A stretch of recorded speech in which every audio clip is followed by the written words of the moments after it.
Hello, Capricorn. Welcome to Higher Source Tarot for your Is It in the Cards? Love Tarot and Oracle card reading. This is a love reading for all Capricorn, Sun, Moon, Rising, and Venus. We're going to get started today with a Halloween Oracle. You've got the card of Barmbrack, sweetness and synergy. I like that a lot for love. It's telling us that you're attracting a match. You're attracting somebody who you will bring out the best in one another. This is not a competition, okay? It's not a competitive relationship. It's where you're very compatible. And when you come together, the best sides of you just want to emerge. So we're going to take a couple of archetype cards.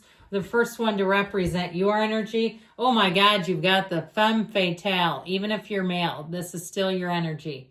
The light attributes highlights the erotic energy of the feminine, opens your heart when your dependency is rejected.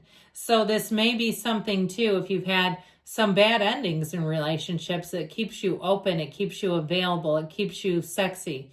And, you know, there's nothing worse. I mean, I don't know about you, but I don't find Eeyore sexy. I don't want to attract that in a relationship where you're having to, you know, pump the other person up because they're sad about a loss of a relationship. No thanks.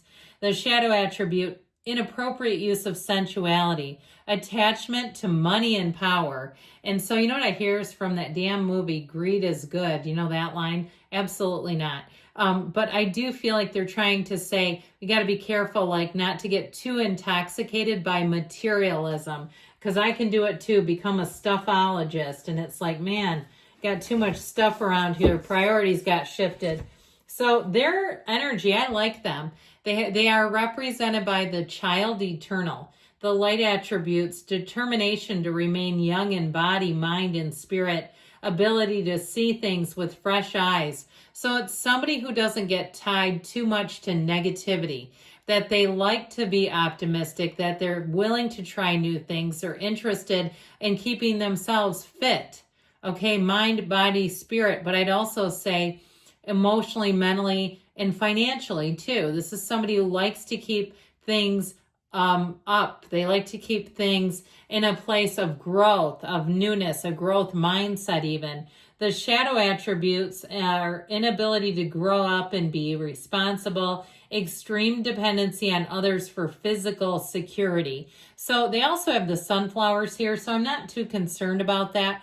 But if they tip over too far, okay, they can get a little bit needy or clingy. And I don't feel like it's needy. That was probably not the right word, where they want to do everything together. So if they get too much of this though, okay, where they don't, you know, they don't want to go to the gym or something without you, and you're like, hey, look, I'm not going, you got to go by yourself. But I do feel like, again, it's all about maintaining the balance. That's what keeps us from going too far into the shadows.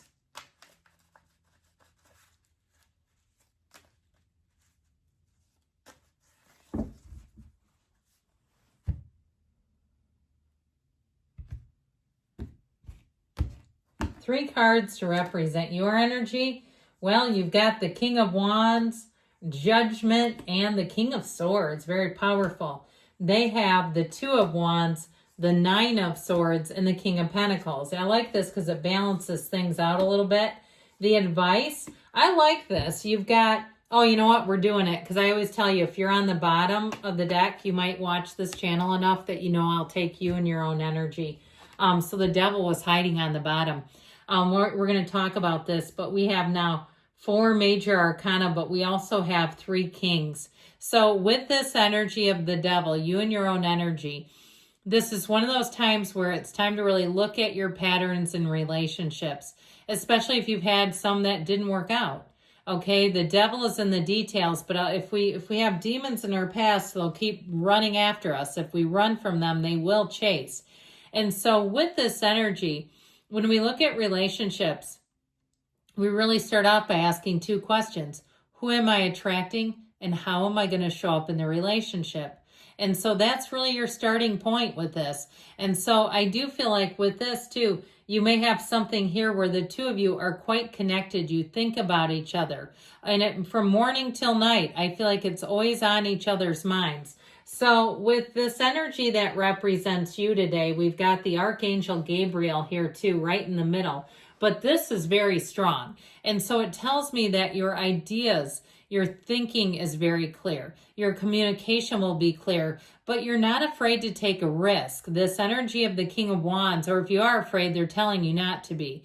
This is about jumping in. This is about a tipping point in your love life. And so with this energy of judgment, the veil is thin between the divine and you. And so it's your time now to get those messages. It's also saying it's time to get out there. If you've been sitting around saying, I never meet anybody, then we got to mix it up a little bit. We got to get you out and about. Now, if you're in a relationship right now, I feel like it's becoming abundantly clear what you want. And so it's time for you to come together. It's time to keep moving forward, never better. And so with this, the King of Swords, he can be a bit emotionally unavailable, but I don't feel like that's necessarily a true depiction of you. It has more to do with using logic. And so if you're dating somebody too, that you know it's not going to go forward, that it's just for now, then it might be time to start moving on if that's the case. The King of Wands too can be kind of an in and out. Now, with this Queen of Wands, I will say they're the perfect partners. But I do feel like if you're saying this is not my perfect partner, then it might be time to get serious. If you're with somebody who is, and you're here because you're like, I'm just wondering what's going to happen. We're already dating. It's kind of fun. It's exciting. Then I feel like with these kings who are here, they are the masters of the suit. This is about being clear about what you want, not being afraid of it, and moving forward based in truth, based on really staying true to yourself too. And so you have here, you have Aquarius, you've got Aries, you've got Capricorn showing up, and it appears you have all the elements. So their relationship, something about that Nine of Swords, kind of a one-off card here, but I do feel like too, they may be bubbling under the surface in terms of they want to talk and get more serious about where this is going, but they're afraid to.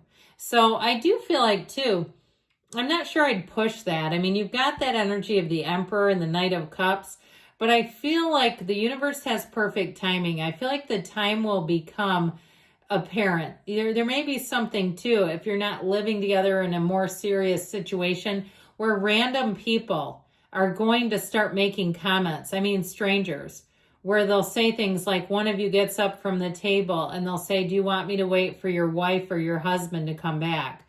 Where they'll be sort of assuming that this is on a more committed level than it is. Because I do feel like there's something fear-based with them. And it might not be that they're afraid of the commitment, they're afraid to say it. Or maybe you haven't dropped the L-bomb and they're afraid to be the first one. Something about them has them slightly nervous. Now, it also reminds me too of somebody who's got a lot of charisma, but when they show up on that first date or in the beginning, they're a little nervous. They've got more of a, when they're one-on-one, when they're in a big situation, they can be very charismatic, but in a more intimate setting, they do get a little nervous. So with this Two of Wands though, this is about seeing a future with you. This is about wanting to have a commitment. And the King of Pentacles tells me they bring a lot to the table. He is a partner for life. So when that King of Pentacles shows up, they have a lot to offer mentally, physically, emotionally, spiritually, and financially fit. This is not somebody who's looking to be saved from their own life. I feel like they have a good thing going and they want a partnership. And it might also be too an indication that the two of you putting your finances together will have you both feeling like it's quite a bit of wealth. There may be something there in terms of having two incomes. So the advice here is all about the truth. It's about, staying true to yourself. With the energy though of the star is wish fulfillment. It also is having quite an impact. I feel like you're going to have this feeling when you come together of tingles, of influencing one another, of even too, there may be things where they say, hey, I took your lead on this, or things that you start doing where it seems like you're really integrated and it's easy. All right. There's nothing about this that feels difficult. Now, the Emperor is also too the father of the tarot. So I feel like you're being protected and guided. There's something about this that what you see is what you get. and it's about being transparent. It's about not hiding anything. He's honest to the core, even when people don't like it. Now, with that Knight of Cups, that comes in to bring the romance, to elevate things in terms of romantic intentions, in terms of dates, and creatively thinking, because the Star 2 is thinking outside the box. So I feel like your advice is to let go, be loved, be yourself. Don't be afraid of it, and go head first. So I would say, yes, it is in the cards. I love you, Capricorn. I'll be back again soon.